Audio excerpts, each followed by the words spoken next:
Hey, I'm Tim. Today we're checking out Trading Card Simulator, also known as TCG Simulator. I've been wanting to play this game for quite some time, and I just got done sinking about 40 hours into it in the past week on the live stream on Twitch. If you're interested in the live stream, the link will be down below in the description.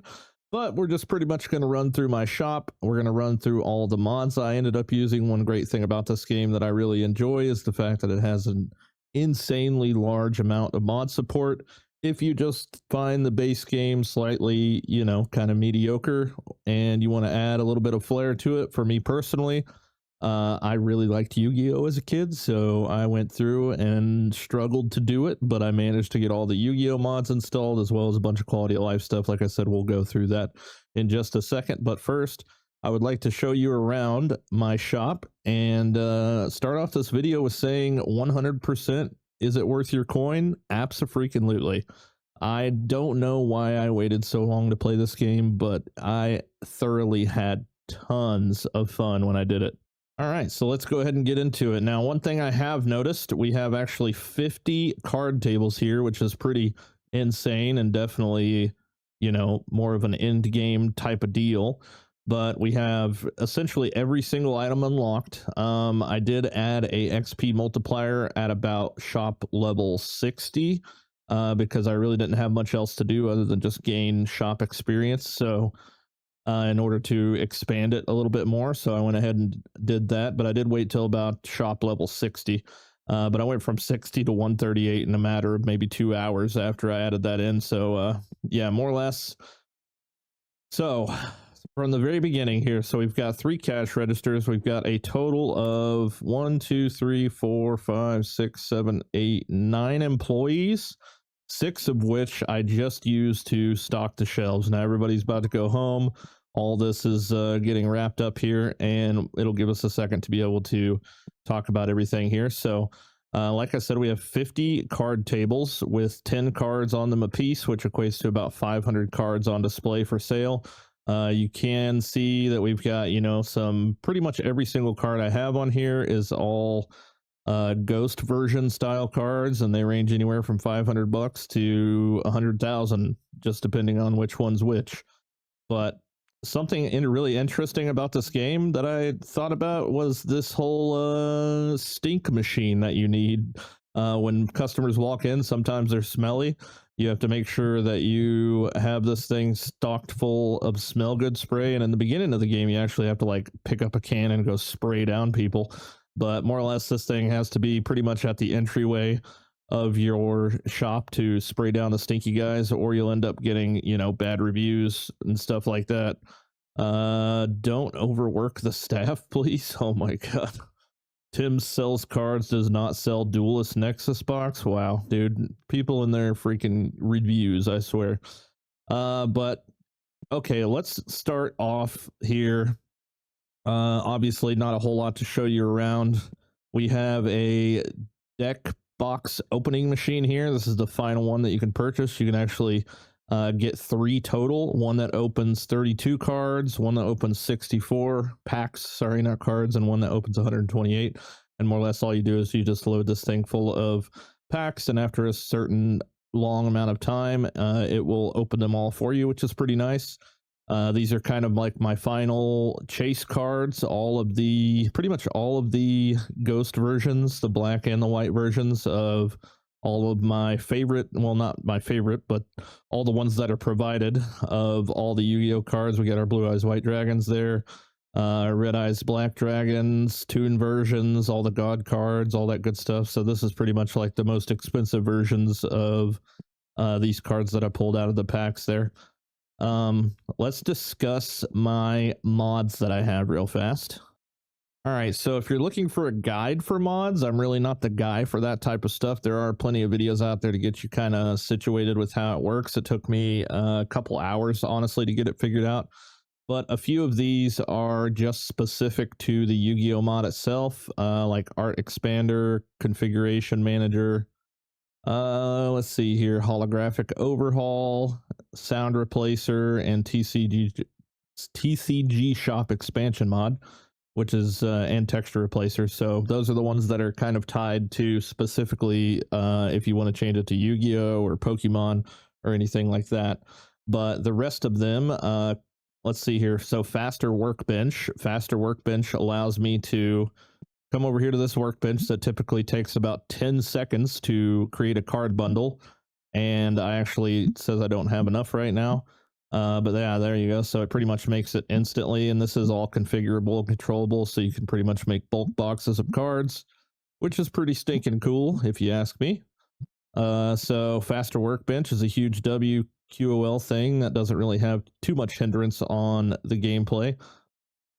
Next, we have the grading overhaul. So this is actually pretty OP. And the way that this works is normally you would send your cards off to get PSA graded to get, you know, find out if they're worth more or less than the original value here. But say we take this Dark Magician Girl that's worth 503, and you can select your different service. So you can have a 12-day for $10 per card, 7 for 40, 4 for 200, or 2 for 1500. What this mod pretty much allows you to do is to submit the card and press F6 to cut the wait time to 0, and then you instantly get your graded card back, which, like I said, once again, we got a 7 here, so that we can then, what did we say it was, like a $400 card or something like that, so we can pull up our binder and go to graded cards, and we can see that it's now worth 556, graded out of 7. If it's a gem mint 10, then it's obviously worth a whole lot more, but since it was just a 7, it's kind of meh, which is why I kind of stopped grading cards anyway, because they, the higher the value, the less they sell, which we'll talk about that as well in a second once we finish talking about these mods. So that's what the grading one does. Let's see here, the purchase cards mod, I believe, actually don't know what that one does. Quick jump either, I don't know what that one is, which is kind of funny. Auto light switches, so at a certain time of day, it starts to get real dark in the store and you have to turn the lights on. This just automatically does that for you, which is pretty nice. Auto set prices, so more or less you have to tell your employees to set the prices daily for you, which is fine and dandy until you get like well over 200 items, and then he can't actually set all the prices in one day. Even if you put 2 employees on it, they still can't do it all in one day. So I decided to get that one. Card seller is pretty cool. I believe this is the one where I just press F9 and it fills all the empty slots on my 500 rack of cards here. So you can see them kind of slowly fading in from the side of the screen, but it fills all the shelves full from most expensive to least. More or less, yeah, just refilling my shelves, which is you know, another huge simplicity thing. I like that a lot. And one-click restock, which is also another QOL thing. This one might be a little bit gamey breaky, but more or less we go to where we would buy our inventory, and all we have to do is press R, and it will essentially load our cart full of all the items that we would more or less go through and find that we needed to add to the shelves. You can also, if you end up having a storeroom, I know you can set this one up to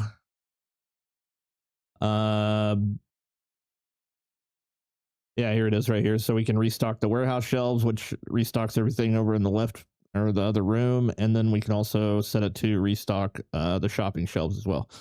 So that's pretty much what I ended up doing. Over here in the other room is where I actually have all the merchandise at, which is, you know, if I go ahead and I purchase all this overstock, it'll put it out here and we can start the new day. We'll go ahead and start the new day real quick.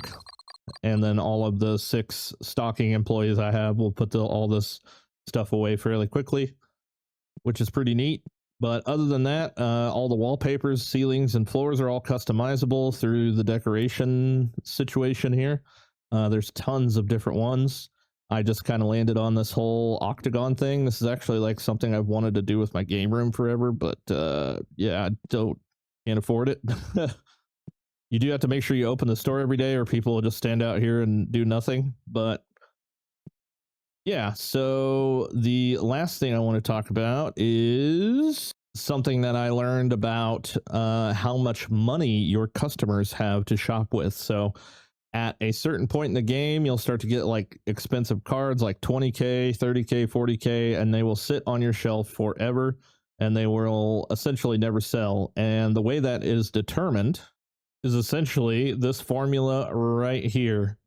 So your customers have as much money as whatever this equation comes out to. So your shop level times 100, your shop expansions times 250, and your shop B expansions times 400, which is the second little warehouse edition there.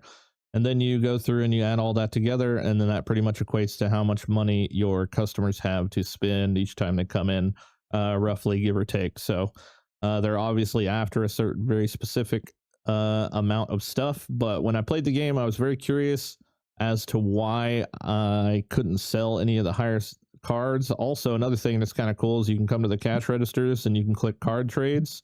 You turn card trades on, you'll get customers in here all the time that want to like trade you some stuff. 9 times out of 10, it's completely worthless, and you know, they're just trying to sell you like pennies worth of cards. But you know, if you kind of enjoy the whole trading experience, it definitely adds something to it. So now that this guy's right here, you can see that he's got a $63 card. He wants to trade for my $52 card. So we'll go ahead and accept that. And now we've got a $63 card instead of a $2 card. But at this point, obviously, with $2.3 million, I don't really care much for a $62 card at this point in the game. But like I said, I pretty much played it through fruition now. So yeah, no, I don't know, man. It's the game is actually sick. Here we go. We have an offer deal. So he's asking 290. It's worth 414. So I usually try to start at like some like 200 here, and he accepted it. So there we go. Make another extra couple $100. But yeah, man, thank you guys for watching. I really enjoyed streaming this, and now we are on to Gas Station Simulator currently as of October 6th. Started it last night, and it's pretty fun, man. It's absolutely actually like I kind of dreamt about it all night playing it some more. So got another video coming out today too, testing out another new demo of a roguelite that looks pretty interesting. But if you like my Worth a Coin series that we've started here, please do me a favor, hit the like button, consider subscribing if you're not, and thank you for checking out my TCG store, and I will see you guys on the next one.